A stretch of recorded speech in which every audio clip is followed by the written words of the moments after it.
A continuación interviene el primero de los oradores. Lleva más de 35 años en la vida política, fundador de Fuerza Nueva y del Frente Nacional. Fue procurador en Cortes y consejero nacional del movimiento bajo la designación directa de Francisco Franco. Diputado en el Congreso por Unión Nacional en el momento en el que el entendimiento en las distintas fuerzas políticas de signo nacional fue posible. Autor de numerosos libros, orador ilustre y jurista consagrado. A lo largo de todos estos años, con tesón y constancia, se ha mantenido fiel al propósito de servir a un ideal. Por el Frente Español, con todos nosotros, Blas Piñar.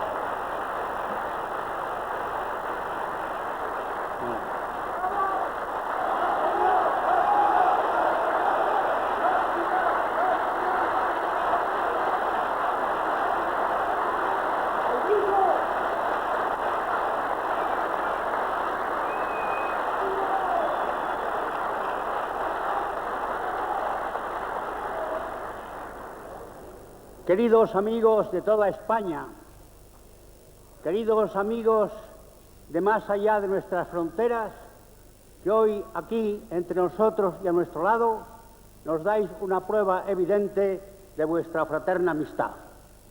Pero antes de entrar en materia, quiero pediros a todos un aplauso entusiasta y fervoroso para esos jóvenes que se integrarán el día de mañana en el Frente Español.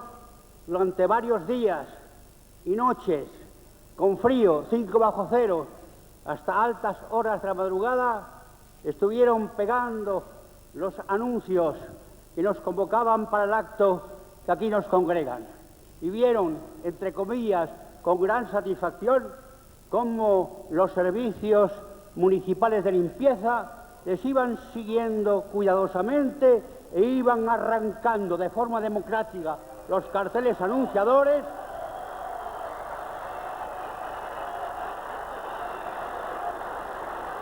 sin duda para recogerlos con todo mimo y el día de mañana exhibirlos como auténticas joyas en las vitrinas de un museo consistorial.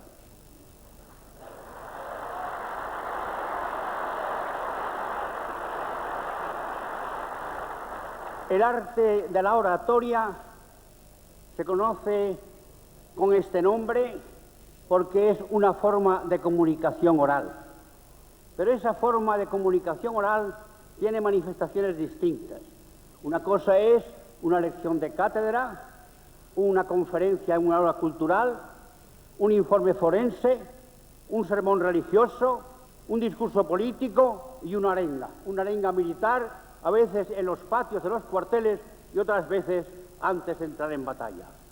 Y yo quisiera que mi intervención de esta mañana, hoy y aquí, tuviese un poco de todo, pero fundamentalmente de una arenga, porque tal es la situación crítica de España que hace falta una arenga a modo de consigna movilizadora para que los españoles dormidos despierten, para que estas palabras lleguen a tantos cientos de miles de españoles.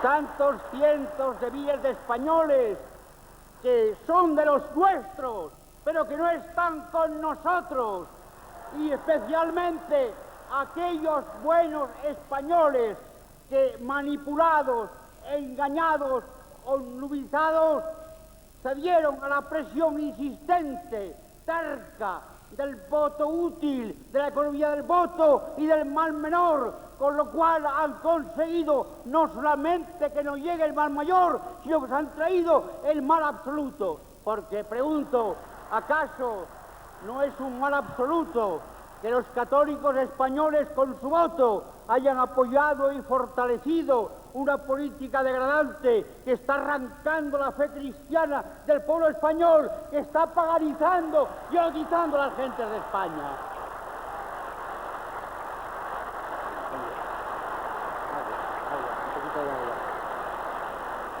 ¿Es que acaso no es un mal absoluto el hecho de que tantos miles y miles de españoles que aman a España hayan apoyado y fortalecido con su voto esta política degenerante que está poniendo en trance de fragmentación, amputación y mutilación a las tierras de España? Ese es el mal absoluto, que con la mejor buena fe habéis traído miles de españoles de la ciudad a tiempo, si no queréis que España se os muera entre las manos.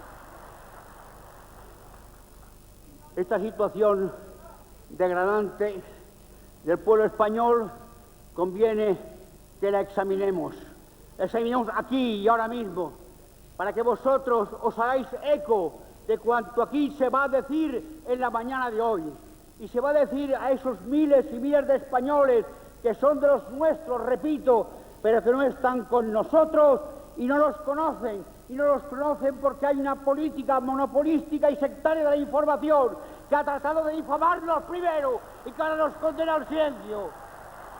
Decidan los españoles de buena voluntad, a esos católicos que se equivocaron con su voto, decirles que hoy aquí, en la capital de la patria, en Madrid, en este palacio de congresos, vamos a dar todos los que estamos aquí, un sí rotundo, categórico, frente al escepticismo suicida, frente a la cobardía de muchos, frente a la resignación de tantos, que aquí nosotros decimos que sí, un sí agresivo, un sí enérgico a esta política degradante, que nosotros tenemos que sí, aun cuando sea arriesgado, pero sin embargo puede ser salvador y contagioso. Decimos que sí al servicio a la verdad, decimos que sí para ir contracorriente, río arriba, buscando las aguas limpias y transparentes del manantial de que fluye el río y que unos tratan de taponar y otros tratan de ensuciar, como hoy se está ensuciando las playas y las costas de Galicia con el chavapote negro, viscoso y maloliente. Sí, pero no me supa, para que yo lo ponga, yo estoy con la mano.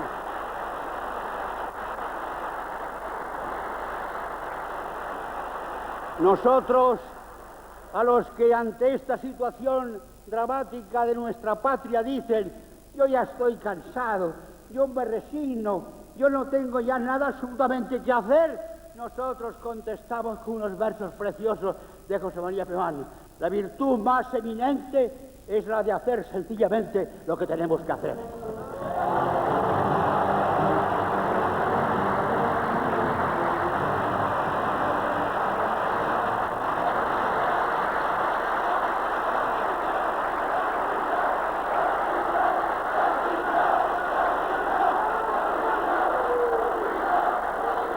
Y yo quisiera que al concluir este acto os llevaseis a vuestras casas al menos un esquema mental de lo que va a ser mi intervención.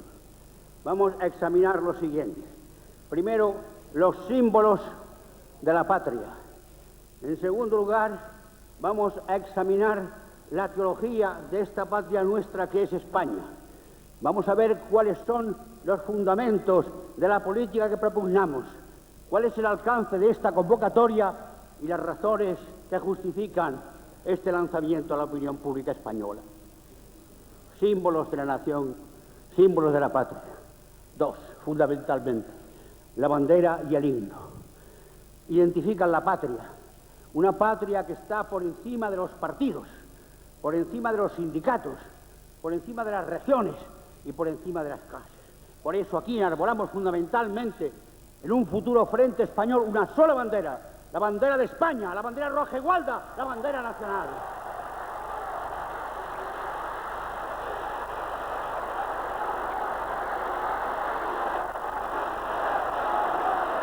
Y por eso queremos también que con el máximo respeto y con la máxima unción, puestos en pie, escuchemos las notas del himno nacional de España.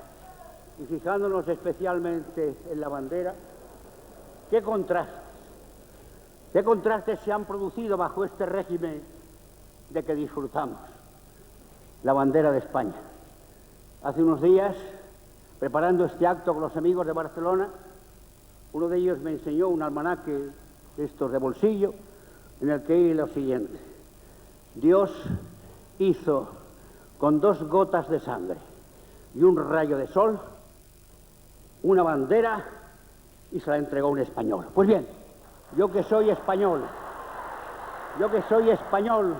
y me siento español de los pies a la cabeza, yo que soy español, como decía Rubén Darío, de conciencia, obra y deseo, y yo que nada vivo y nada veo, sino español por mi naturaleza, con la España que acaba y la que empieza, canto y auguro, profetizo y creo.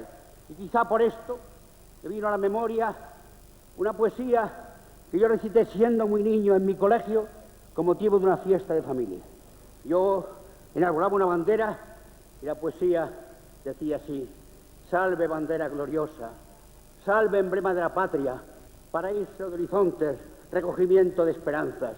Tú tienes, porque Dios te hizo en las calles y en las plazas, como un regalo de flores que brotan cuando tú pasas, por solio el pedestal del cielo y por apoyo el suelo de nuestras almas.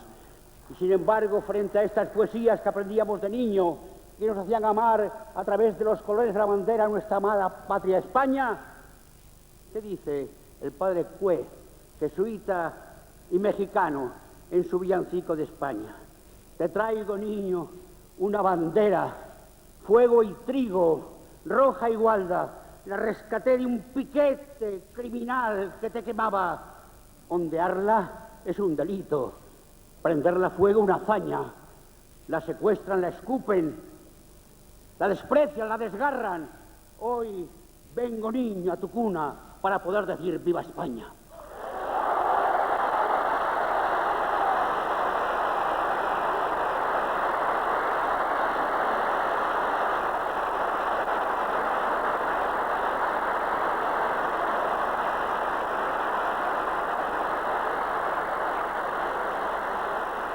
Teología de la patria. Estamos llegando, amigos, a las últimas consecuencias de la tesis contractualista y voluntarista de Juan Jacobo Rousseau.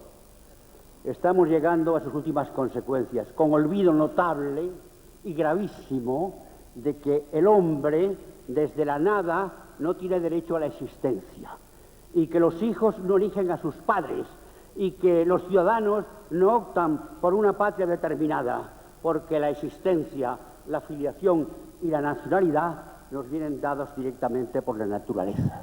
Aquí no hay decisiones voluntarias.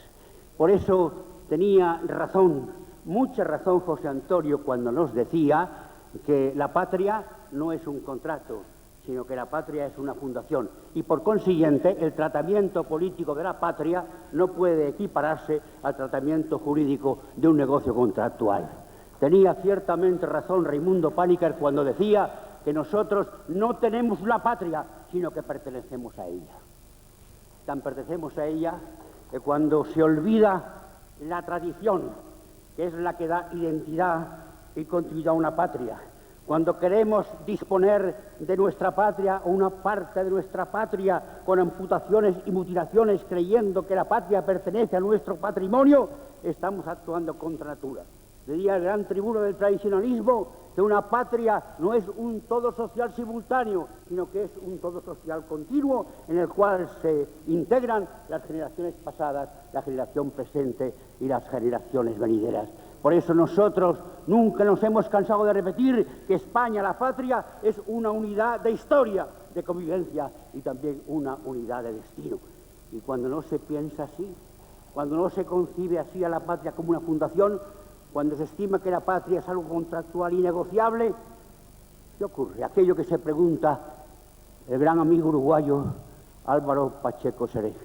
Cuando no se pregunta ya si es que hay una o hay dos Españas, sino que se pregunta si España es un problema como se preguntaba Pedro Aníbal Entalgo, o un animismo histórico, como lo calificó en un libro Claudio Sánchez Albornoz, cuando se pregunta si hay razones suficientes para que España siga viviendo, si no ha llegado la hora del finis Hispania. Nosotros, españoles de verdad, nosotros que queremos España, que amamos a España profundamente, que queremos que España siga viviendo, que queremos que España sea una grande y libre, que queremos que España sea una unidad de destino universal, que queremos vivir en orden y en paz, con paz y con trabajo, nosotros puestos en pie ante los que piden el fin Hispania, nos levantamos la bandera, entonamos el himno de España y nos enrolamos las huestes de un frente español que frente al fin Hispania gritamos aquel grito valiente, aquel grito noble y venerable de Santiago y cierra España.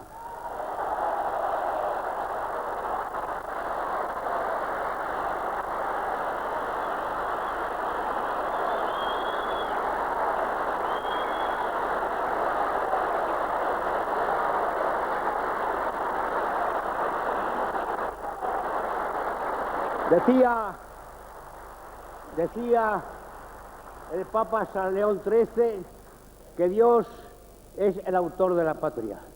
Y sabemos que existen los ángeles de las naciones. Y sabemos también que el vicario de Cristo se arrodilla y besa la tierra de las patrias que visita. Y sabemos también que Cristo lloró ante la próxima ruina de Jerusalén. Y sabemos por cita del texto bíblico que el signo de la nacionalidad de alguna forma se conserva en la vida eterna y perdurable. Pero hay más.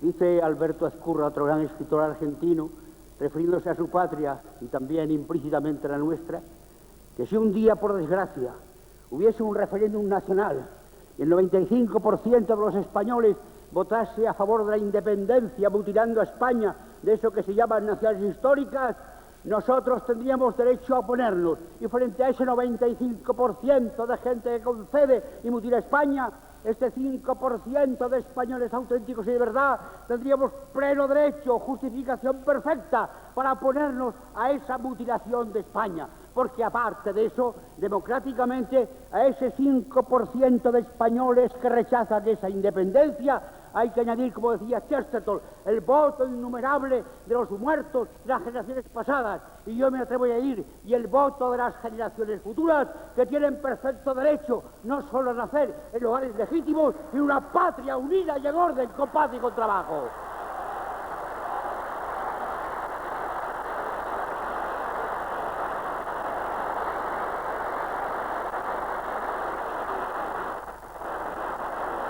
Y ahora, los fundamentos de la política. La política rectamente ordenada se ordena al bien común, y el bien común de la naturaleza del hombre, y por consiguiente no solo contempla su perfección en el tiempo, la mejora de su calidad de vida, sino también esa perspectiva sobrenatural y trascendente, porque el hombre, no lo olvidamos, es y sigue siendo icono Dei, imago Dei, hijo de Dios, y por consiguiente portador de valores eternos. Pero esa vocación política y ese quehacer político tienen su origen, raíz y fuente en el patriotismo. Pero el patriotismo puede ser afectivo y efectivo. El patrimonio afectivo, decía José Antonio, es algo sensual, algo sentimental, algo emotivo, algo telúrico, algo efímero, que en muchas ocasiones desaparece y pasa. Por el contrario, cuando el patriotismo es afectivo, lo que no descarta la emoción lírica, sino que es algo así como un ente de la inteligencia, un ente de razón, entonces no es efímero, sino que es permanente. Desaparece la emoción, pero el patriotismo continúa. Cuando el patriotismo es solamente afectivo, puede ofrecer en instantes de exaltación lírica y emocional el sacrificio del héroe que entrega y muere por la patria.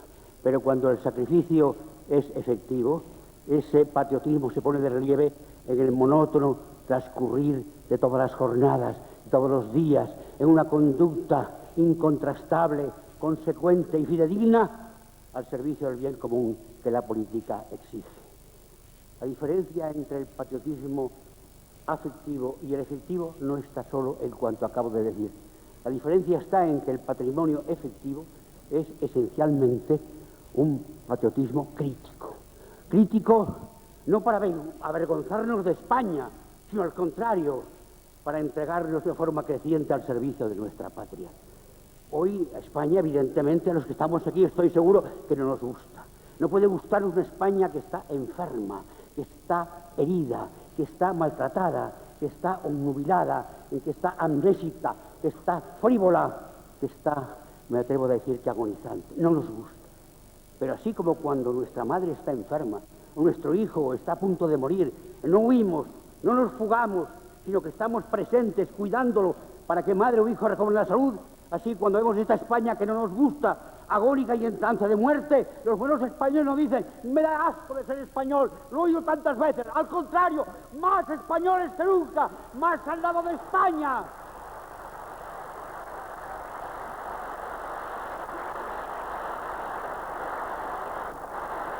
Más dispuestos a subir a las torres de todas nuestras iglesias para voltear las campanas, a tomar todos los clarines para que resuenen, a alzar todas nuestras voces para que las voces, los clarines y las campanas nos convoquen a unirnos en un frente español por la unidad, la grandeza y la libertad de la patria.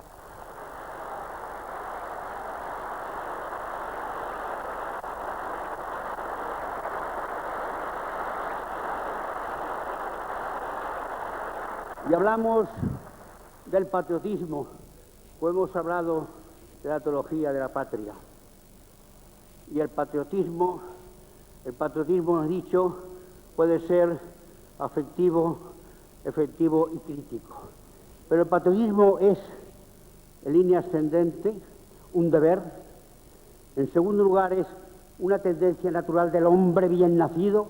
Y cuando ese hombre bien nacido es español por añadidura, entonces esa tendencia y ese deber natural se convierten en una virtud cristiana.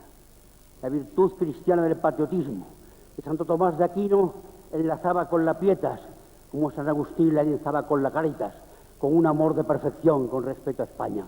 Qué bien lo dijo San Agustín: ama a tu prójimo, pero más que a tu prójimo a tus padres, y más que a tus padres a tu patria, y más que a tu patria solamente a Dios.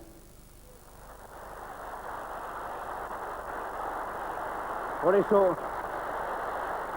nosotros, los que un día militamos en Fuerza Nueva, siempre hemos servido a la patria con este amor de perfección que nace de la Cáritas.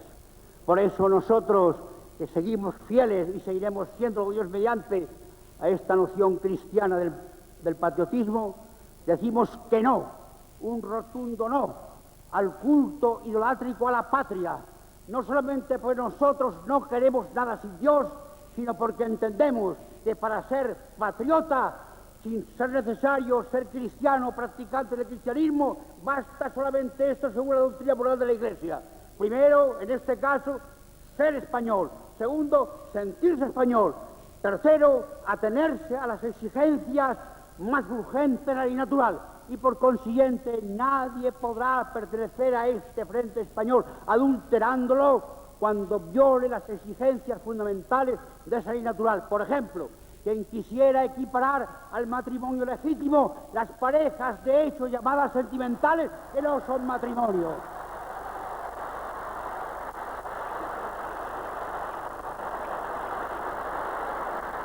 Y no podría pertenecer a este frente español los que se atrevan a defender el aborto, porque el aborto infringe el derecho fundamental de la vida, porque no solo supone un homicidio contra un ser pequeño e indefenso, sino que según el Concilio Vaticano es un crimen absolutamente abominable.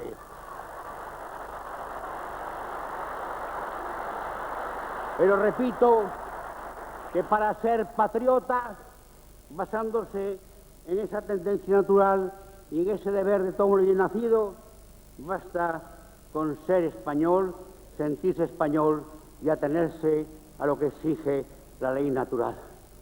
Ya decían los paganos que no eran cristianos, que dulce et decorum es pro patria mori.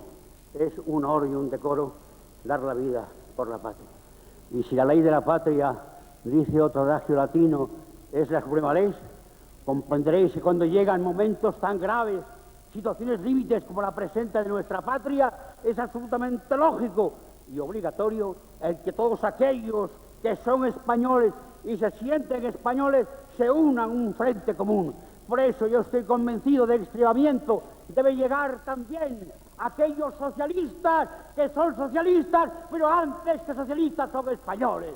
Y quiero hacer llegar este llamamiento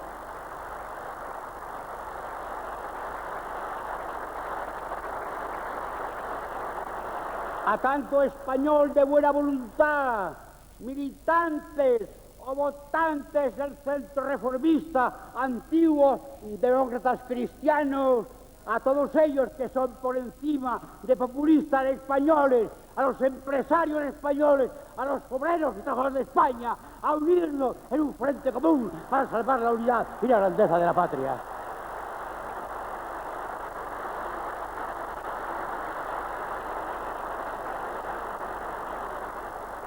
Decía Franco en su testamento de 1975, mantened la unidad de las tierras de España con la múltiple y exaltada concepción de las regiones. Pero esto fue en 1975. Es que Emilio Castelar, uno de los presidentes de la Primera República, decía en el Parlamento en 1873, yo soy español. Yo amo profundamente a España. Y amo a España más que a la libertad, más que a la república y más que a la democracia. Y con todas mis fuerzas me pondré a que la más pequeña parte, la mínima parte del territorio español sea desgarrado de España. Yo quiero entregar a los hijos que han de venir de España una España unida en una auténtica y verdadera nación. Yo podría traer aquí a colación lo que han dicho sobre la patria muchas de las personas destacadas de lo que fue la derecha clásica española, pero nuestra opinión pública identifica a esa derecha clásica con el patriotismo. Quiero traer a colación aquí ahora lo que ha dicho una parte de la izquierda española y algunos de los hombres que contribuyeron a esta transición política que ahora tanto les conmueve y asusta. Decía Antonio Zugazaurtia, un prohombre del socialismo, en 1932, poco después de proclamada la República, en un folleto precioso que conservo, esto sí como una joya, que se llama Panfleto Antiseparatista. Este socialista, que era antes que socialista español, escribió nada menos que lo siguiente: España sobre todo, la República está subordinada a España. El izquierdismo español solo debe querer el auge y la grandeza de nuestra patria. Al socialismo español no le cabe más que dos opciones: o bien pactar, dice así, con el piojoso separatismo sectario y reaccionario, o crear una grande y profunda conciencia nacional española. Un socialista, Manuel Azaña, en plena guerra, en plena contienda civil en España, cuando ve el comportamiento del nacionalismo separatista vasco, proclama en un arranque de sinceridad: si estos nacionalistas quieren descuartizar a España, prefiero antes a Francisco Franco.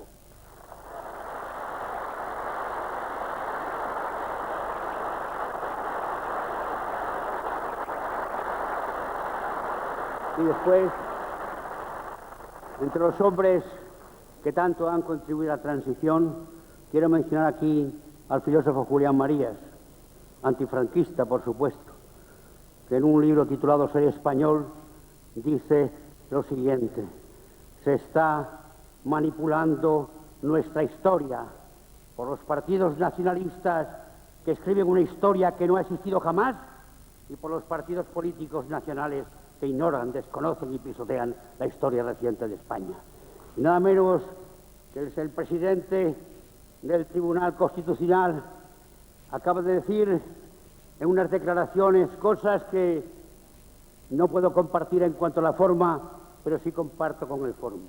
Pero este hombre de la UCD, que fue ministro en el gobierno del señor Suárez y que tantas veces nos atacó, ha escrito diciendo que no cabe la posibilidad de un plebiscito por la independencia que pide el nacionalismo vasco.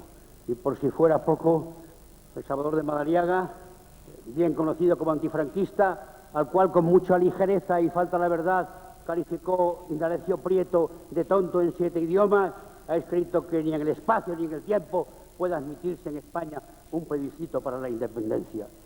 Y no asustaros, por favor, Santiago Carrillo, el que fue secretario general del Partido Comunista de España, el duque de Paracuellos del Jarama, este hombre que ha vertido tanta sangre martirial en España, este hombre que ha contribuido a traer este sistema que los desmembra, ha dicho no a la desmembración de España, sí a los estatutos, olvidando que son precisamente los estatutos los que están trayendo la desmembración de nuestra patria.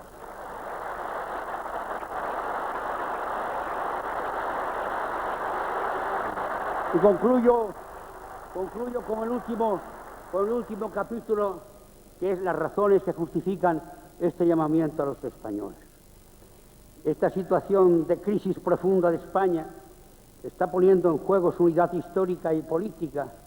Se deben, en cuanto al sistema hace referencia, a 2 graves errores. Un error filosófico, un error táctico. A lo que hay que añadir la corrupción moral, pública y privada, y una política internacional absurda. Un error de filosofía porque la Constitución fue el fruto de unos amaños, de unas discusiones que se superaban a base de un doblez, a base de un consenso que ha hecho que el texto legal sea ambiguo, sea contradictorio y haya fortalecido las posturas independentistas. Es claro que en el artículo 2 hay una gran contradicción, la unidad indivisible de la nación española, pero en ese mismo artículo se reconoce la personalidad de las llamadas nacionalidades históricas que integran España. Y hay que ir a los hechos. Cuando se puso a votación popular en un referéndum la Constitución, el nacionalismo vasco, el que llaman no violento, y el terrorista, no votó la Constitución porque no se sentían españoles. Esa patria indivisible de todos los españoles estaría sin cuidados. Y por eso no votaron la Constitución, porque no se sentían españoles.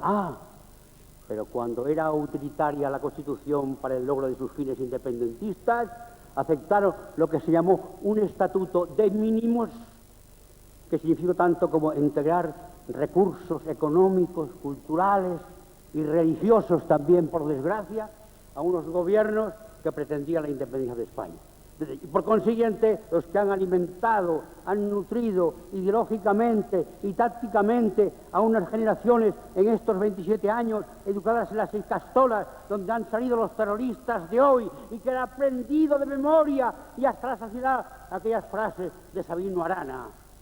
Odio a España.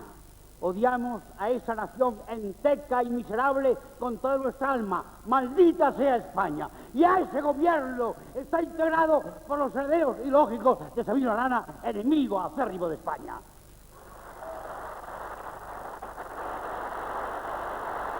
Yo me permití entonces, hablo del año 1978, antes por consiguiente de que se aprobara el 6 de diciembre la Constitución, decía, han olvidado los partidos del sistema y sus representantes que la Constitución es para España, pero no es España para la Constitución. Y añadí, en aquel mes de mayo del 78, cuando estamos en presencia de un ser enfermo y quizá agonizante, no se redactan constituciones, como no se confeccionan vestidos para los que van a morir. Al que va a morir no se le confecciona un vestido, se le confecciona una mortaja. Pues bien, a los pueblos que van a morir por inanición, por falta de vitalidad colectiva, para esos pueblos no se redactan constituciones, se otorgan testamentos en uno de cuyos párrafos se dice que renunciamos los españoles a seguir funcionando en la historia. El error táctico ha sido que esa política de concesiones que ha alimentado el sentimiento y el pensamiento separatista, ni siquiera por los gobiernos del sistema se han aplicado los artículos de la Constitución que presienten y predicen que en situaciones graves hay que aplicar también medidas graves y excepcionales. Desde las conversaciones de Argel hasta las conversaciones autorizadas expresamente por el señor Aznar, hasta las declaraciones de Arzayus, que dijo que los terroristas no eran terroristas, eran gudaris, soldados combatientes por la libertad de Euskadi, se ha ido acelerando este proceso desintegrador de España. Y no podemos olvidar que ahora precisamente, son muchos destacados dirigentes del Partido Popular y del Partido Socialista que empiezan, con notable retraso, a darse cuenta de que el independentismo violento y no violento, en lo que llaman Euskadi, no era una lucha contra la dictadura de Francisco Franco, era una lucha contra España. Y cuando las víctimas del terrorismo etarra son los populistas y los socialistas, aquellos combatientes de la libertad son repugnantes asesinos a los que con falta la verdad se dice que son simplemente fascistas. Cabe retorcimiento más del idioma. Llamar fascistas a los que canta la Internacional y pide la independencia de España. ¡Qué absurdo!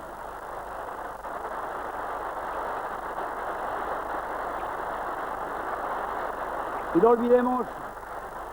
olvidemos que esto corresponde a los dos partidos pilares del sistema, porque fueron abogados del Partido Socialista los que defendieron a los etarras asesinos en el famoso proceso de Burgos. Porque don Felipe González, al terminar su discurso en el Palacio de los Deportes de Bilbao, puño en alto gritó «Gora Euskadi Astatuta», porque el señor Damborenea, socialista, ha denunciado cómo el socialismo en el País Vasco ha ido asimilando la iconografía y las reivindicaciones nacionalistas hasta el punto de ser algo así, dice él, como un pastel pasado por agua. Y no olvidemos, ayer apareció en la televisión el señor Peces Barba, el cual en Navarra dijo lo siguiente: al amparo de la Constitución pueden defenderse todas las posiciones independentistas. Pero esto ha sido de los dos partidos, porque por una parte el señor Aznar cesa a Alejo Vilacuadras, españolista, que está al frente del Partido Popular en Cataluña, para congraciarse con el señor Jordi Pujol. Pero después el señor Zapatero cesa a Nicolás Redondo, que será todo lo socialista que quieras, pero que es profundamente español. Y finalmente, don Manuel Fraga Iribarne, el de los tirantes con la bandera nacional y los paños, lo importante que ha hecho sencillamente que está hablando de un Estado federal asimétrico, que dice que tiene muchas cosas en común con el señor Arzayus y con el señor Pujol, y que está contribuyendo a que el separatismo gallego, que prácticamente no existía, sea hoy con el bloque nacionalista la segunda fuerza política gallega.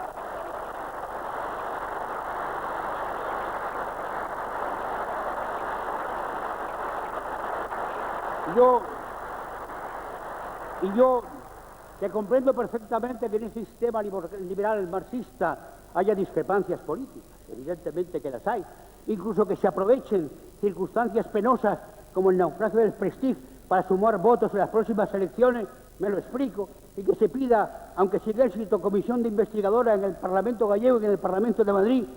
Lo que ciertamente no pueda comprender, señor Rodríguez Zapatero, es que usted y personas distinguidas del Partido Socialista vayan en primera fila en una manifestación por las calles gallegas entre banderas que piden Galicia Saibe, Galicia Independiente y grandes carteles pidiendo la independencia. Si usted es del Partido Socialista Obrero y Español, sea usted español y combata el separatismo.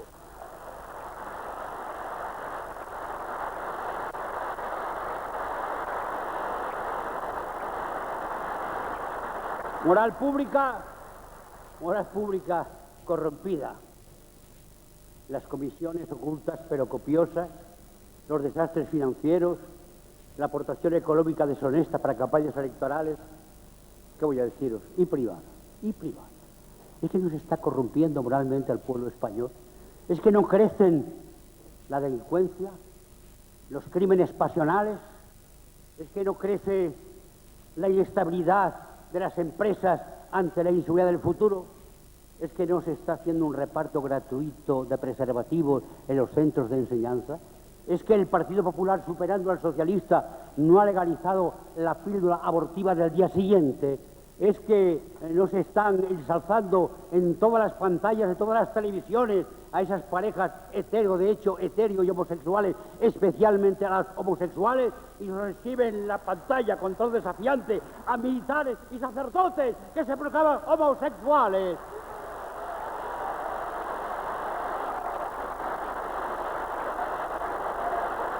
Es que para mayor índice. Ya se ha legalizado no la homosexualidad, que puede ser enferma, sino la práctica y ejercicio de la homosexualidad en los cuarteles de la Guardia Civil.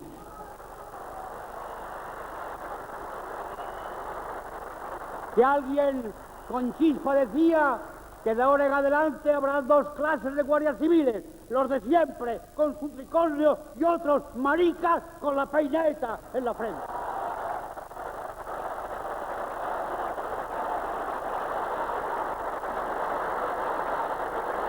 Y conste que esa legalización de la homosexualidad práctica y ejercicio la han hecho hombres que se llaman cristianos. Este cristianismo absurdo que ha sido condenado recientemente por Roma de los gobernantes católicos, estos que van a conseguir que en España se construya un Estado desconocido por el ordenamiento político internacional. Hasta ahora, señores, amigos, ha habido estados teocráticos, estados confesionales, estados laicos, estados ateos, estados antiteos. Pero el primer estado homosexual del planeta va a ser con el Partido Popular, va a ser el Estado español.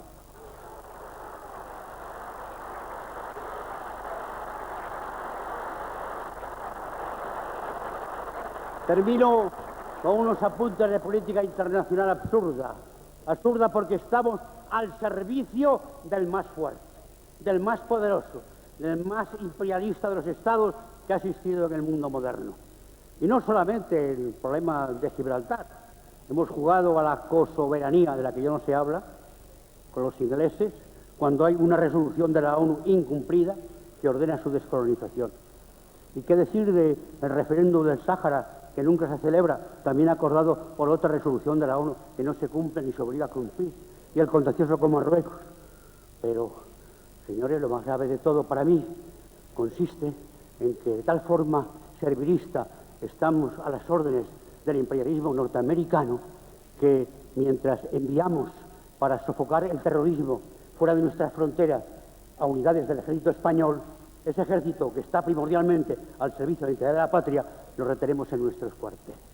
Y ya lo más escandaloso posible es que un barco de guerra español a las órdenes de esta cooperación internacional que se halla de patrulla en el Océano Índico descubre la existencia en aquellos mares de un barco mercante, se acerca al barco por una requisa con peligro grave para la tripulación y descubre que bien camuflados hay unos misiles tierra-aire, misiles que según mi información son precisamente de fabricación norteamericana. Y quien da las órdenes dice no, dejen ustedes libre el barco.